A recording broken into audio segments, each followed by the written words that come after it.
Bom, vamos começar o programa de hoje falando da reforma da Previdência, né? O relator da reforma, o deputado Arthur Maia, apresentou nova proposta nesta quarta-feira com regras mais flexíveis em relação ao texto aprovado na comissão da Câmara. Entre as mudanças está a desistência de elevar o tempo mínimo de contribuição para a Previdência de 25 anos para 15 anos. O prazo previsto para votar a reforma também deve ser adiado. O governo havia marcado a votação para o dia 19 de fevereiro, mas o líder do governo na Câmara, Aguinaldo Ribeiro, do PP, admitiu que o prazo limite é 28 de fevereiro.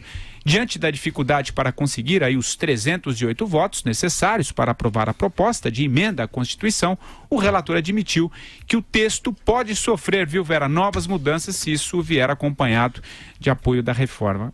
Enfim, vai ter reforma, não vai ter? Olha, vamos esclarecer algumas coisas. Essa versão Redux aí da reforma da Previdência é aquela que a gente já vem falando desde o fim do ano passado. Tem nada de novo. Tem poucas coisas novas. Essas coisas mais significativas já estavam acordadas desde o fim do ano passado entre o relator, a equipe econômica, o Rodrigo Maia, todo mundo. Então, o que tem de novo agora no texto, com a versão escrita dele finalmente colocado no papel, é uma regra mais branda para acúmulo de aposentadorias e pensões e uma transição mais branda no caso de algumas categorias de servidores. Além disso, foi incluída lá uma regra que, a meu ver, é uma regra bem populista, porque atinge poucas pessoas, para que policiais mortos durante combate recebam aposentadoria integral. As suas viúvas recebam pensão integral. Mas o que acontece? Como os militares estão fora da reforma, isso não vale para policiais militares, que são alguns dos mais sujeitos a esse tipo de confronto. Vale então para policiais civis, policiais federais e policiais rodoviários.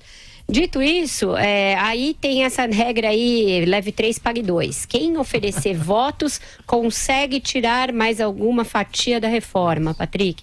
Eu acho que é difícil você fazer, quantos votos vale um ano de aposentadoria? Aí que você começa a negociar na bacia das almas e a chance de descaracterizar a reforma aumenta.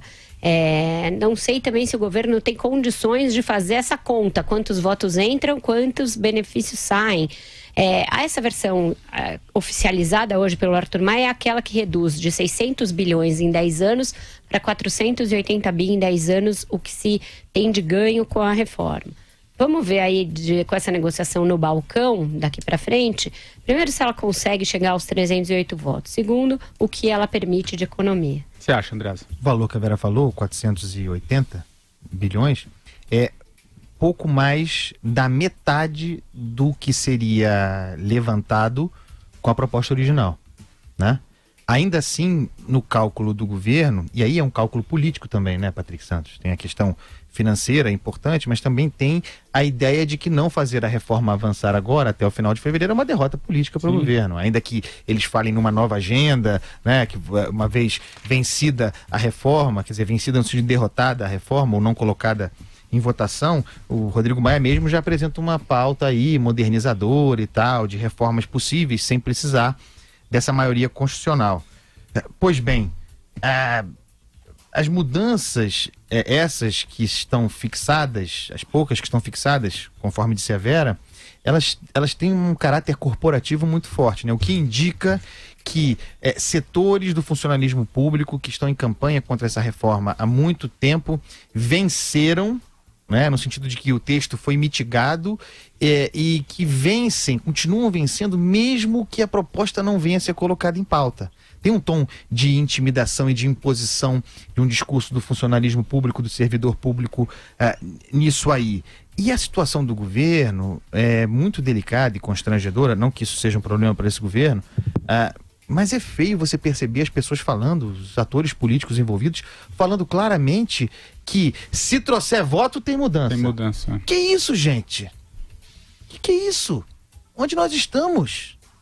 Que é isso? E o que está dito aí, que vão iniciar o debate, se iniciar o debate, no plenário, a medida é aglutinativa, então no plenário essa reforma pode sofrer ainda muitas modificações, de modo que reforma mesmo, já não há, né? A gente, se aprovarem isso que está aí, a gente ganha 3, 4 anos, o próximo presidente vai ter de se haver. Vai lá, Madu. Olha, a primeira coisa é a seguinte, você tem que ver que essa questão da reforma da Previdência é uma questão de Estado, não pode servir para barganha política, não pode servir, olha, você traz voto que eu te devolvo facilidades. Justamente aquilo que você não pode ter no projeto são furos, são concessões, né? O Brasil, que hoje é refém de diversas corporações, cada um defendendo seus interesses, e que estão se lixando, não estão nem aí para os interesses nacionais, para os interesses do Brasil. As pessoas não entenderam ainda que a reforma da Previdência pressupõe uma mudança no que é a Previdência Pública no Brasil, a ideia do que é a Previdência Pública, qual é o que tá embutido nessa ideia, ou seja, a ideia de que você se aposenta e a partir desse dia você recebe alguma coisa. Agora, esse dinheiro não pode vir do nada. Isso é um fundo, esse fundo tem que ter uma participação do Estado de quanto, né? Em função de quem serão os beneficiários, né? E quem não puder contribuir, ou quem contribui pouco. E você vai tirar justamente essa enorme diferença, essa enorme injustiça que existe hoje entre os segurados do setor privado e os segurados do setor público, né, em favor do segurado do setor público. Isso é de uma injustiça tremenda. Então, ou as pessoas são um pouco mais generosas, abrem um pouco também a sua cabeça e procuram entender isso, porque é uma conta de chegada, pessoal. Isso aí não é questão de facilita aqui, ajuda aqui, ou dá um voto aqui ou acolá. É uma conta de chegada. A partir de um determinado momento, você tem que ter em caixa o suficiente para pagar aquilo que as pessoas combinaram de receber. E não podem achar que vão receber acima do que o Estado pode pagar. É simples assim. A gente é só para, então, ao que tudo indica, de fato isso não deve acontecer na aprovação da reforma. E a própria equipe econômica, viu, Vera, o Andreasa e Madu, já praticamente jogou a toalha e se especula, tem uma leitura que eu estava colocando aqui, eu acho que é importante a gente falar, que por conta disso o caminho agora é passar um pente fino nas medidas da agenda econômica que estavam ofuscadas pela reforma da Previdência no Legislativo e começar a trabalhar para que elas sejam aprovadas ainda no primeiro semestre, como uma medida para tentar alavancar um pouco a economia. Entre as medidas que vem se especulando, a gente já vem falando aqui também, é avançar na privatização da Eletrobras e a aprovação de um projeto que reonera a folha de pagamento das empresas, como alguma das medidas. O que vocês acham? Porque alguma coisa vai ter que ser feita. Essas coisas vão ser colocar um band-aid para estancar uma hemorragia, Patrick, porque o rombo que é representado pela Previdência nas contas, ele é crescente, ele cresce exponencialmente, cresce ano a ano, sem que haja receita para supri-lo. Então, você vai pegar toda essa receita, se você está condicionando a não aprovação da reforma da Previdência, você tomar essa agenda, significa que o governo está pensando em pegar todo o dinheiro que eventualmente venha de privatizações para ir cobrindo esse rombo. Um rombo que não é reversível com receitas próprias, né? Então é você só postergar o problema. Isso que o Andreasa falou, daqui a 2, 3 anos vai ter que ser feita uma reforma da Previdência digna do nome. E aí certamente mais dura, certamente mais restritiva, certamente mexendo aí sim em direitos adquiridos. Então é tudo isso que parece escapar à compreensão dos deputados, né? Que fazem ouvidos moucos, alguns tentam... como tem os terraplanistas aí que, né, dizem que a terra é plana e tal, agora tem os que dizem que não tem déficit da Previdência e que dá para você empurrar eternamente com a barriga. Tem articulistas aí em veículos dizendo que o país não quebra, que então por que fazer isso com os aposentados? Um país nunca quebra, um país não fecha, um país não vai à falência. Então essas falácias todas contribuem para que quem tenha que assumir responsabilidade não o faça. Aí marcam assim, tem que votar até fevereiro. Aí marcaram agora para o último dia de fevereiro. Mas faltou fazerem como Glauco lá da Costa Marques e marcarem para o dia 29, né, de fevereiro. Era mais realista, já dizia logo que não vai votar de vez, né? E Andreasa? o aspecto da diluição da participação do Estado na Eletrobras, que parece ser a pauta a seguir, uma vez que foi derrubada aquela liminar que impedia a medida provisória por meio dos quais os estudos são feitos, é muito importante. É muito importante. Aliás, eu estava lendo o texto da proposta dessa diluição da Eletrobras, é uma obra-prima. Merece estudo, para dizer, merece estudo. Não queiram isso para si, mas é muito bem feito o projeto, né? E eu queria chamar a atenção para o seguinte: é o governo Temer, o governo do PMDB, propondo a diminuição da participação do Estado em feudos historicamente tomados politicamente pelo PMDB.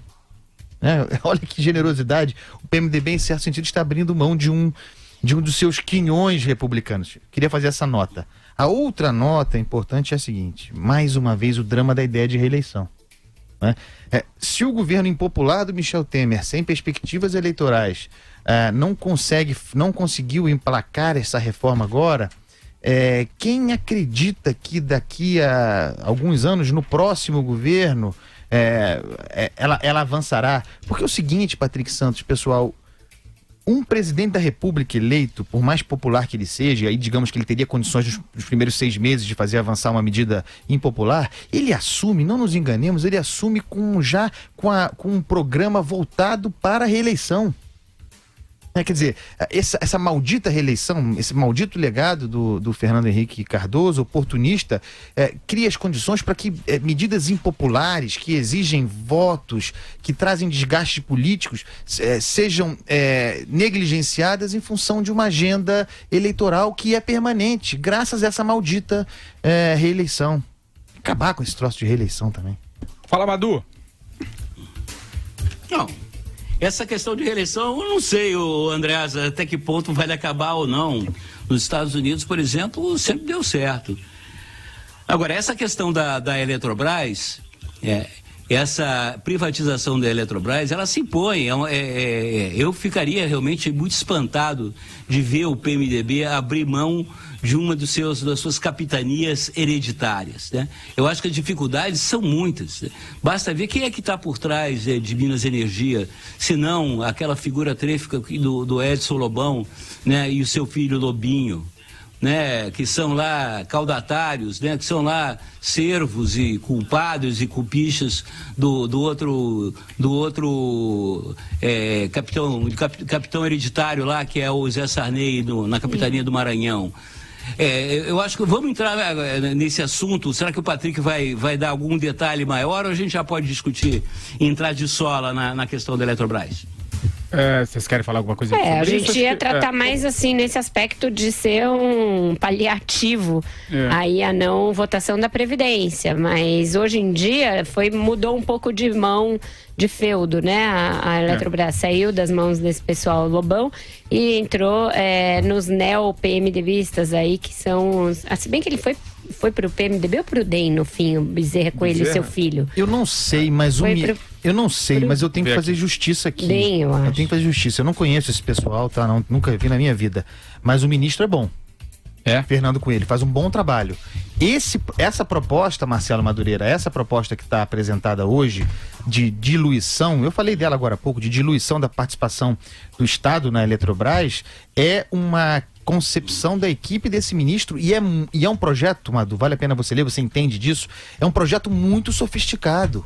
Se o Brasil consegue emplacar uma reforma como essa, abrindo mão do controle majoritário de uma empresa como a Eletrobras, nos moldes em que esse projeto está apresentado hoje, a gente pode criar condição para que esse estilo, esse modelo, seja aplicado a várias outras estatais, e é assim que se avança no Brasil. É a privatização possível aqui entre nós. Então, vamos esquecer o pai, né, o Fernando Coelhão, na família, as influências políticas, eu não conheço o ministro, ele tem 34 anos, vamos dar atenção, vamos prestar atenção no trabalho que está sendo feito, porque há virtude ali. É isso, na briga ali entre PMDB e DEM, pela filiação, ele acabou indo para o PMDB, portanto continua nas mãos do MDB, partido. né?